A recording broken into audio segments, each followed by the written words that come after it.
Tonight on Elon Local News, municipal elections are tomorrow. We'll review the candidates and voting locations surrounding Elon. A health report states that eating processed meat is as dangerous as smoking cigarettes. We'll break down the report coming up. And we hit the track to see how 2 Elon alumni are racing to success. Elon Local News starts right now.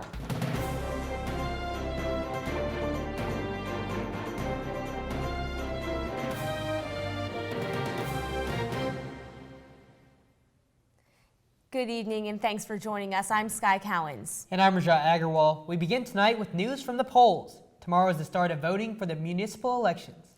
Our Alex Hager has more on the local races happening in Elon and Burlington. Thanks, Sky and Rajat. Election Day is tomorrow, and there are 3 races that voters should know about here in Elon and the surrounding area. First, the election for Burlington's mayor. Current City Council member Jim Butler will be going up against Ian Baltutis, a 2008 Elon graduate who ran for mayor previously in 2013.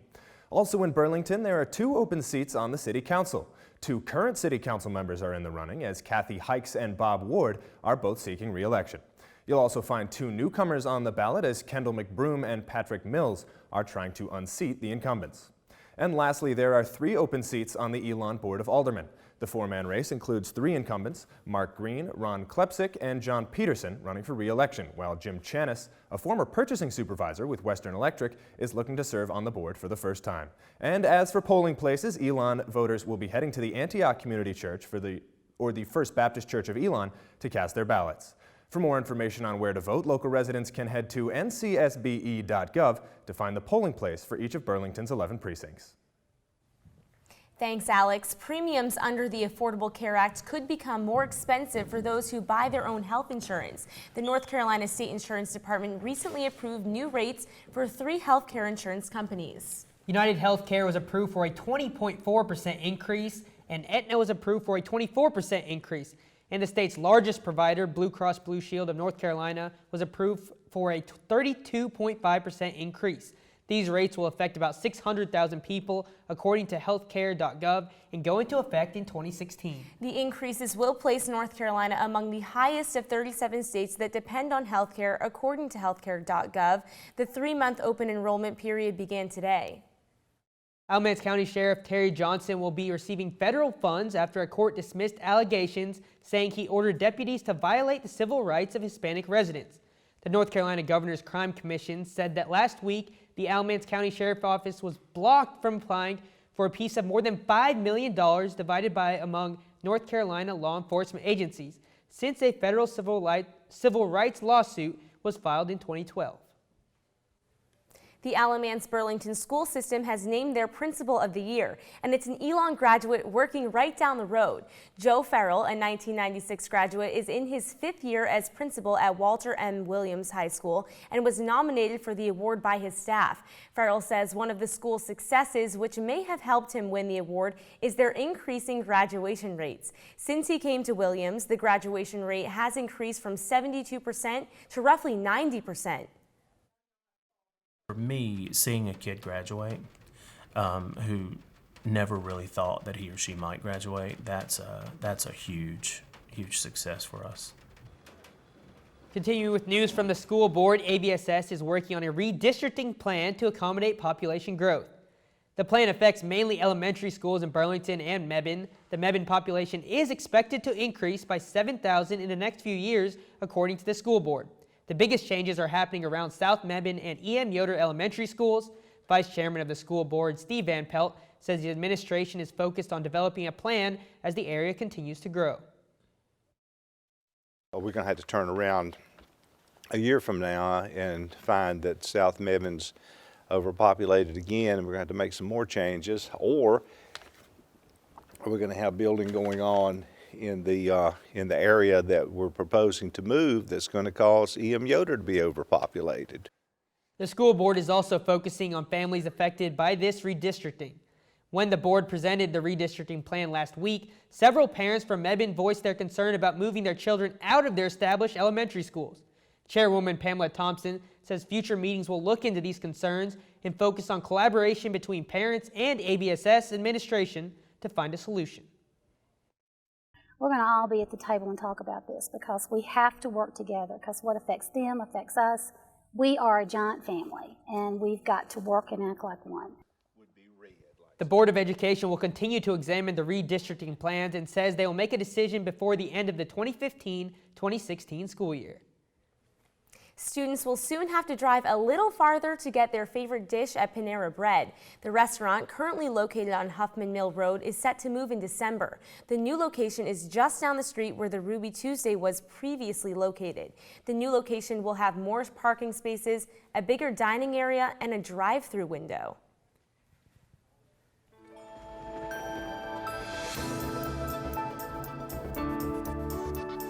The rain may be putting a damper on your plans, but is it here to stay? Our Connor McCoy is in downtown Elon with your Phoenix 5-day forecast. Connor? Thanks, Rajat. The rain doesn't seem to be stopping anytime soon, and it's supposed to continue through the night, so make sure you have an umbrella handy. The high today was 62 degrees, and later tonight, it's supposed to drop to the high 50s. Now, for your Phoenix 5-day forecast. Tomorrow, the rain should slow down to a drizzle with only 20% chance of rain. The highs will be in the 60s and the lows in the 50s. Wednesday looks to be mostly cloudy with temperatures in the 60s. Thursday, we're looking at partly cloudy skies with a chance of some sun and temperatures near 70 degrees. And you'll finally get some of that vitamin C on Friday. Mostly sunny skies are in the forecast with a high of 75 and a low of 67. So while the week has started out a bit dreary, it's supposed to brighten up by the weekend. That's your Phoenix 5-day forecast. I'm Connor McCoy. Sky and Rajat, back to you. When we come back, our Connor Delpreet has some quick tips on how to calculate your semester grades.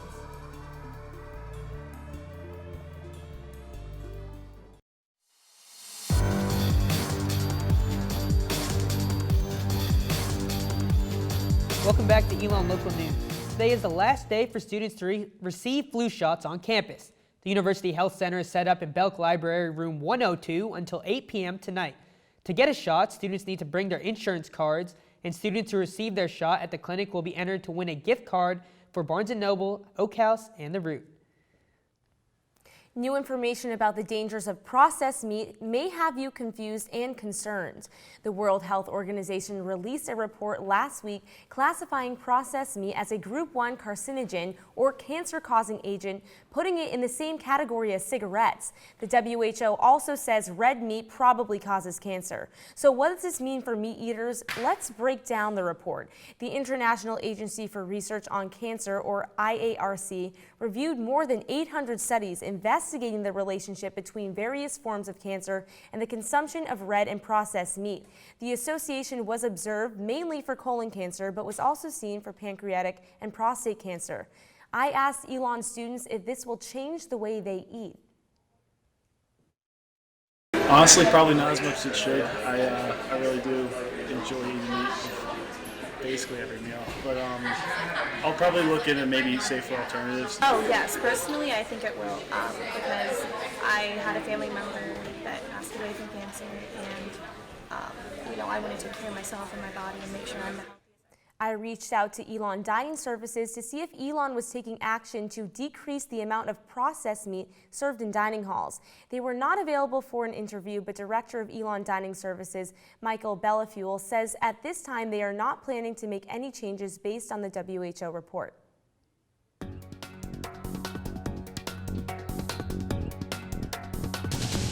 And Thanksgiving break is coming up. Before you start planning your road trip home, you should know how much it's going to cost. Our Emily Harrison is in the studio with this week's Pump Patrol. Emily? Thanks, Sky. If you're getting ready to fill up your tank, listen up. While it might be convenient filling up at the Kangaroo station right down the street, it's not the cheapest price at $2.05. The cheapest gas can be found at Citgo on West Haggard Avenue in University Drive with a price of $2.04. And just a mile down the road, you can find the same price at Shell on West Webb Avenue and University Drive. Either way you go, you will still beat the state average for gas listed by AAA at $2.06 and the national average of $2.18. An easy way to keep up with the changing gas price is to download the Gas Buddy app on your cell phone. This app lists several local gas stations ranking the cheapest gas in the area, which is great for when you're on the go. While you might only save a few bucks while going to the cheapest gas station, it could be the difference in getting a sweet treat while filling up. With your Pump Patrol, I'm Emily Harrison. Thank you, Emily. Midterms are over, but finals are right around the corner, and you may be starting to think about your cumulative GPA. Our Connor Delpre breaks it down for you. The thought of exams brings some students anxiety about the grades they need to maintain their GPA goals. To give you a good idea of what your GPA would be after your exams, here's an easy way to calculate your cumulative GPA. First, visit the registrar's office website. There's a GPA calculation formula tab under the services section on the left. The table that appears represents the number of quality points earned based on two factors, the grade you receive and the amount of credit hours the class counts for. An A in a 4-credit hour class awards you 16 quality points, and the number of quality points for earning an A decreases by 4 points for each 1 credit hour decrease. Once you know all the quality points you earned in the semester, divide it by the number of hours attempted for the semester. For example, if a student took 4 classes, each worth 4 credit hours, and received 2 A's and 2 B's, the quality points would add up to 56. The number of hours attempted is 16 because all 4 classes were worth 4 credit hours. The final step is to divide the number of quality points, 56, by the 16 credit hours, which gives you a semester GPA of 3.5. If you would like to apply the grades from this fall to previous semester grades, add the new hours you took to previous hours and new quality points earned to all previous quality points earned. Finally, divide the total quality points by total hours attempted to receive your cumulative GPA. Now, first-year students, if you pass Elon 101, it does not count towards your GPA, but if you fail Elon 101, it will count towards your GPA as an F, so be careful. Connor Delpre, Elon Local News. While many dressed up for Halloween this weekend, it's not the only major celebration around the world this time of the year. We talked with some students who are still celebrating. And while you may only see him on the court, Coach Matheny once had a career on the field. We'll have his story coming up.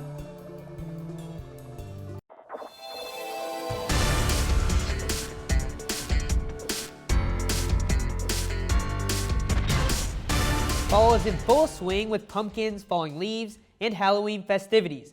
Our Megan Jernak visited the Elon gardening class to see how they're celebrating this colorful season.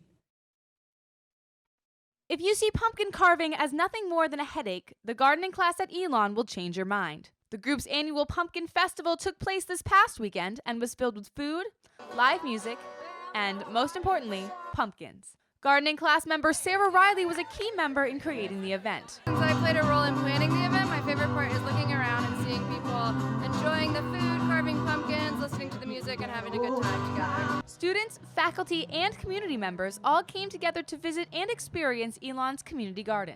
Some attendees, such as Hannah Podhorzer, saw the event as a break from classwork to experience the outdoors. I think being outdoors is really great for the spirit and just for, the happiness and everything. And I think just thinking about the environment and where our food comes from and things like that is just great for the campus. Most importantly, Riley sees the event as the perfect opportunity to bring the community together. So the goal of the event is sort of to foster community and to invite everybody in the Elon community and the surrounding Burlington community to the community garden to see it and understand it as a place for people to gather and be together and have community. So in its essence, it is a community event. If you missed out on all the outdoor fall fun, make sure to check out the Gardening Club's Strawberry Festival coming to Elon this spring. Megan Jernak, Elon Local News. Pumpkin carving wasn't the only fall activity this weekend. Campus Outreach hosted Hallow Swing at Tap House on Friday night. The event featured swing dancing lessons, food, and a costume contest. More than 100 students came out and participated in the event. Elon student Griffin Evans was thrilled to try something new on Halloween. I really enjoy spending time with other people and learning to dance, whether or not I actually know how to. Halloween may be over, but some Latin American countries are still celebrating. Our Maya Eaglin visited El Centro and spoke with students to learn more about the holidays. There are just 3 back-to-back holidays, so it's Day of the Dead, Dia de los Muertos, it's All Saints Day, El Día de Todos los Santos, and it's All Souls Day. These holidays are celebrated during the first few days of November. El Centro member Ana Garcia says although these holidays relate to one another, not all Latin American countries celebrate them. But within the metropolitan area, which is where I'm from, everyone's majority Catholic. And what we celebrate is All Saints Day rather than the Day of the Dead and All Souls Day. Garcia is from Puerto Rico and remembers how she celebrated All Saints Day while growing up. My memory of the Day of All the Saints is I went to Catholic school, so we had a church that day. Like fundamentally, I do remember is like the day of my saint. According to Garcia, All Saints Day has strong Catholic and religious ties, and it's a holiday close to her and her family.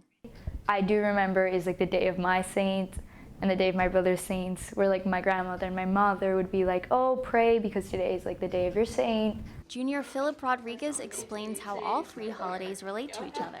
All Saints Day and All Souls Day and Day of the Dead all have that kind of correlation with each other at the end of October, early November, because they are all like kind of relating about, you know, looking on the past, people that have been here, the people who have passed away, and kind of remembering those people and celebrating those people. Rodriguez also says it's important to be educated about different cultures. It'd be a great thing for people to know about our cultures and that we do have, you know, our own celebrations depending on what country you're from. You know, we don't all celebrate the same thing. These holidays are celebrated all around the world. Elon students can learn more about these holidays and Spanish culture by visiting El Centro or joining Lasso. Maya Eaglin, Elon Local News.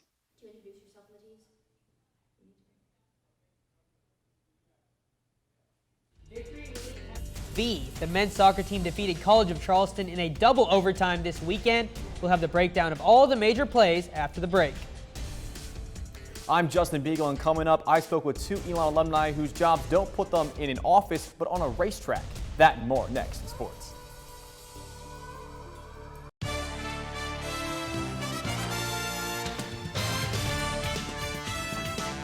Welcome back to Elon Local News. The 21st ranked Elon men's soccer team earned a big win Friday night over College of Charleston with CAA championship playoffs on the line. Our Rachel Ellis recaps the game and tells us where the team goes from here.